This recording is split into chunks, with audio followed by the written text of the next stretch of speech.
L'issue du scrutin ne faisait guère de doute. Vladimir Poutine réélu pour la 5e fois président de la Fédération de Russie avec 87,9% des voix. Score sans appel qui ne trompe pas grand monde malgré, et c'est un fait notable, une participation record. Nous ne nous laisserons pas intimider. Première déclaration de Vladimir Poutine à l'intention de ses adversaires et des grandes capitales occidentales.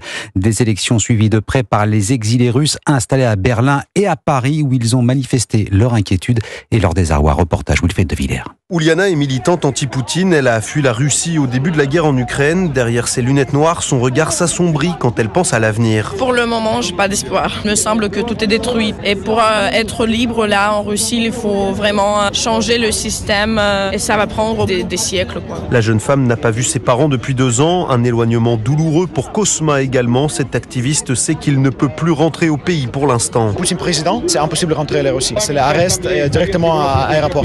C'est 20 ans en prison pour l'activisme anti-guerre. À cause de son travail de journaliste critique du Kremlin, Denis, lui, a été déclaré agent de l'étranger par Moscou.